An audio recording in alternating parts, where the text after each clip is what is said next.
Siyabonga Nkosi. Ngizama ukuthi ngicela emuva kancane. Ngicabanga ukuthi kukhona lofuna singawumisi kule discussion namuhla. Especially explain mhlawumbe sichaze ukuthi yini lama platforms lama media and why are they important. I would like to go back and explain a small thing. We as human beings, Bantu, the way and the medium through which we interpret the world around us is mediated by the media. It's the media that interprets and helps us to make sense of the world around us. And we are able to follow the war in Iraq, in Ukraine, in Palestine, and everywhere in the world because the media brings us those visuals. Siyafunza ngabo, but le ndlela sichaza ngayo, sibuka ngayo le mpilo, sibuka ngayo whatever kuba ngule kumediator ngulokuthi ngubani lo muntu losinika leyo information. Athini ema-prejudice akhe, athini ema-moral codes and ethics akhe, athini i-social standing yakhe ku-society, ume kuphi, ithini i-gender yakhe. Ngakubekisela ke lokho, ngikubekisela nje. Oftentimes na ungathatha liphephandaba, ubuke ukuthi liphepha libhala njani ngabomake ekhaya. Uyabona ngendlela lelibhala ngayo ukuthi the person is interpreting whatever akubonako from the male perspective and the male eye. And it is reflected in the final product. I can make an example. They can ngabekisela example simple. Naku Prime Minister lokhona nakabanga nomfati wakhe. The headline liyaphuma lapho, it was slanted towards the male. Nakuba by divorce. I cannot remember the precise headline, but I've been trying to look for it. Nababa divorce in a prime minister. It was slanted towards the male protagonist who divorce settlement. If another woman was writing, it could have slanted to the side of the woman. So immediately, therefore, we are interpreting the word from the eyes of the man who's writing. Now, if the man is the dominant person in the media space, then the way we interpret the word will be a reflection of the gender and sex position of those who are in control. The second thing also, it reflects the media is able to privilege, dominate a narrative on the basis of class. Who owns the media and whose class interest is that particular media? I'll give you an example. A media will go and give a whole live coverage umshado Prince something in the UK. Who cares what Elizabeth Bambabake but in the live coverage shown all over the world, because it is reflecting the media. They are wanting to show their class position in the final product. If you are owning a media that is class biased, you would be more interested in bangaki banifana labafanga high malaria. Bangaki banifana labanga esikolweni because they are married to all the men, the child marriages. So you can therefore pick the way that you are interpreting this word also has a lot to do with our class position in society. It is all over the world. Who cares? But it's a reflection of the ownership. But if the people if labantu labanga khona esikolweni labakhala ngalo naloba with the owners of the media, they will know the issues that are high on their agenda are issues of clean water, of access to education, access to health, and all of that.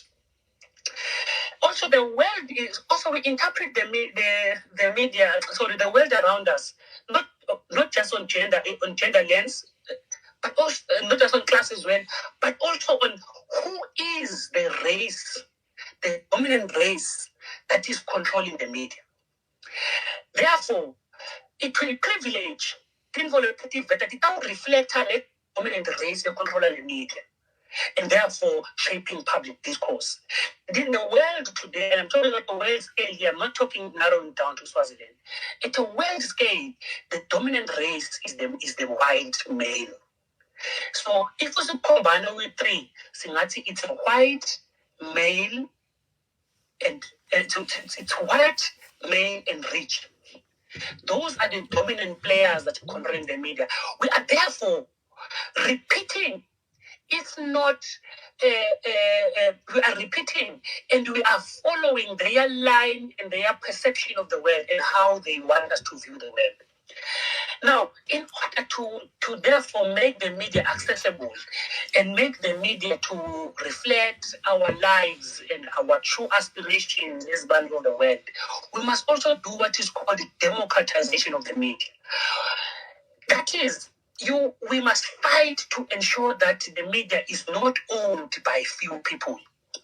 You will remember in the case of the UK, the group today in the world, big billionaires, they are owning all media outlets. For example, if you look at in South Africa, we can't say the families that are owning both City Press, both Kickoff, both DSTV, and all of that, it's those same people. Therefore, it kills diversity in the media.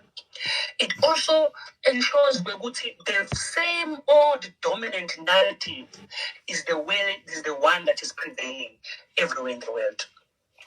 So I thought I must start there and lay the basis so that you don't understand that there's nothing that you think in the world. There's nothing like an objective media in this world. Because we are all individuals. We are born in this society. We've got certain prejudices. We've got certain class perceptions and positions. We are particular genders and sexes. But all of that reflects in the final outcome on ownership, on the product itself, but also on what are the things that the media privileges and dominates. I'll also give one last example on this one. If you watch and follow the media today, it has moved from video, so from scripted now into live. Your shows that appear not to be scripted.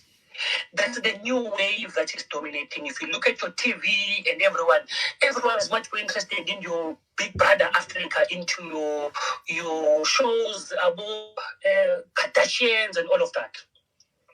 In that sense, therefore, you can see the shift, and the shift is reflective of the media. I will also, in direct now response to the question, is also that we must also appreciate, when we're talking about media freedom, is media freedom from what? Is media free when it is not controlled by the government, but controlled by business, and big business for that matter? So who is free media, and in whose interest is this free? And it's interesting to say this because people then misunderstand the fact that those who are not controlled by the government are independent. But they may not be independent. They may be in the control of other equally powerful forces whose interests are different to the interests of the ordinary people. And therefore, media freedom must be understood that it doesn't mean media freedom from the clutches of Hulumend. It also media freedom from the capture of powerful elites. Media should be diversified to reflect minorities, to reflect gender minorities, to reflect race, ethnic, and all type of minorities, because that then creates us and gives us a completely different and very nuanced perspective of the world we live in. If the media is controlled and owned by the same group, and all the media outlets, whether it's TV, whether it's radio, whether it's newspapers, and now social media, is controlled by the same male, white, rich males, we will continue to be involved in Fox wars that are of interest and Fox narratives that are of interest to those who control it.